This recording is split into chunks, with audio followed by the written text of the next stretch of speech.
जो 200 रुपए किलो बिक रही थी वो आज 500 रुपए किलो होगी। इतनी महंगाई हो गई है। This is Pakistan, the 23rd largest economy in the world by purchasing power parity and home to 230 million people who are now facing a situation of complete economic collapse.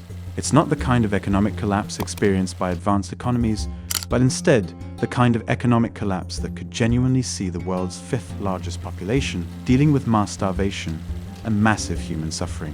Pakistan is a central figure in China's Belt and Road Initiative, providing both a trading route and a source of supplemental labor to the world's second largest economy.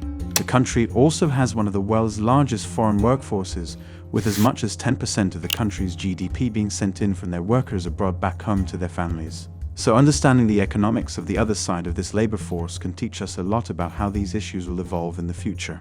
For better or worse, Pakistan's economy is often viewed through the relationship it has with India, a major economic power in the region and another home to a lot of the same industries. A lot of economists are comparing the current economic collapse in Pakistan to the economic collapse in Sri Lanka that has played out over the last 2 years. There are certainly a lot of similarities, but the differences are probably more important. Pakistan is a uniquely troubling country, or in other words, it may be the first country to fall this year. So how did Pakistan fall into this economic crisis? What impacts will it have on the country? And finally, will it ever get back on track? Nations that are not well established find it harder to borrow money from reputable institutions at reasonable interest rates, whereas advanced nations are often able to borrow money in their own currency, giving them much more control over their debt burdens. A country like Japan can sustain a level of government debt that is 260% of its total national GDP because it borrows money in yen, which is an extremely stable and widely recognized global currency. It also pays very low or sometimes even negative interest rates on that money. The country borrows money from its own citizens because it's home to a lot of very wealthy people. Japan, being a much more established economy, also has trillions of dollars in foreign currency reserves, so investors have security knowing that their loans will be paid no matter how high their debt level gets. Pakistan, on the other hand, struggles to borrow money in its own currency because its own population is not wealthy enough to satisfy the borrowing requirements of the government, and international institutions don't want to make loans denoted in Pakistani rupees because there is significant foreign exchange rate risk involved in dealing with a currency that is rarely used outside of Pakistan itself. Because of this, Pakistan has had to take out loans denoted in foreign currencies like the US dollar or mainly the Chinese RMB. These loans are going to demand higher interest rates or have political demands attached because the countries making these loans are taking on significant risks of never getting paid back. But even the advanced economies are not immune from making dumb decisions. Just look at the UK in the past 6 months. It's just that when things do go wrong, they have a lot more time to mess up before their whole economic system collapses thanks to their ability to borrow securely and cheaply from a broad range of investors. Advanced economies are also much more secure on an individual level simply because people might lose their jobs and suffer a significant hit to their quality of life. But nobody's going to starve or need to resort to desperate measures to provide basic necessities. Advanced economies also benefit from having high value-added exports to offer to the global economy. If South Korea, for example, fell into an extended recession, the devaluation in their currency would make their global exports more competitive, and suddenly everything from smartphones to container ships and even tourist holidays would be cheaper to international buyers, so they would sell more exports and welcome more tourists, which would help them self-correct the negative economic pressures. It would also give them a consistent source of foreign income that could help them pay off any debts that they had. Compare this again to a country like Pakistan. The devaluation of their currency hasn't quite had the same effect. The country is heavily reliant on imports to keep its basic industries going. Those industries mostly produce commodities like rice and linens, which are the country's biggest exports.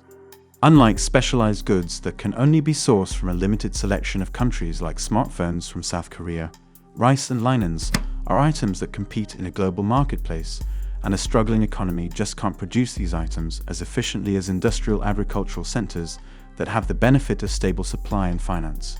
Tourism is also improving, but visitors are mainly coming in the form of the Pakistani diaspora coming back to visit friends and family. High-value, big-spending tourists from Western countries just don't want to visit Pakistan.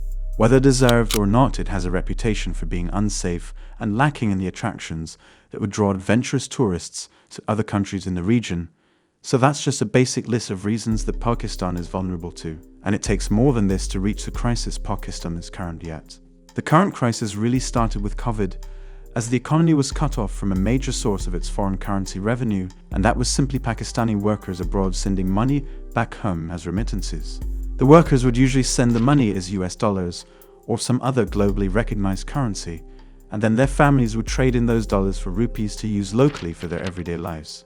This would provide the government with a foreign currency reserve, which was used by the government and big businesses to buy imports the larger and more sophisticated economy had become reliant on, things like petroleum, fertilizer, and machinery. Without remittances, keeping the economy topped up with foreign reserves was impossible. The nation had no way to pay for these goods because nobody accepts Pakistani rupees outside of Pakistan. The cutoff of these foreign remittances was just the first problem, and the second problem was the increasing costs of the very same goods that they were importing. The war in Ukraine increased the price of oil and agricultural supplies, so they had less money coming in and more money going out. The country also suffered from record floods that killed more than 1,700 people and added $30 billion worth of economic damages. These challenges started to turn into a crisis as the government attempted to control living costs for its financially vulnerable citizens by putting a cap on electricity and gas prices. This was a major expense for the government and businesses and led to shortages in the country's supply of fuel for cars and machines, and even entire regions falling into rolling blackouts in an attempt to reduce energy consumption. So then, can this be fixed? International institutions have offered to provide some support in the form of loans to give the country the cash it needs to restock its reserves and get back on track. But those offers have come with strings attached. The IMF has already given Pakistan billions of dollars in loans and promised to give billions more, as long as the government makes certain changes.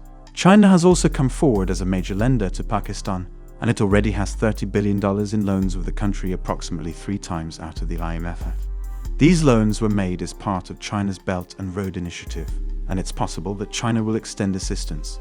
But the downside of this is that again it comes with strings attached and the expectation that Pakistan will fall in line with China's less popular geopolitical ambitions, as well as giving first dibs to their natural resource wealth to the industrial centers in China. If Pakistan is able to secure funding to keep its economy afloat, then there is no reason to believe that exports couldn't be resumed. But that doesn't seem like happening with all the major losses it's been through and the wrong political decisions taken. Continuing this might lead the country into a total disaster.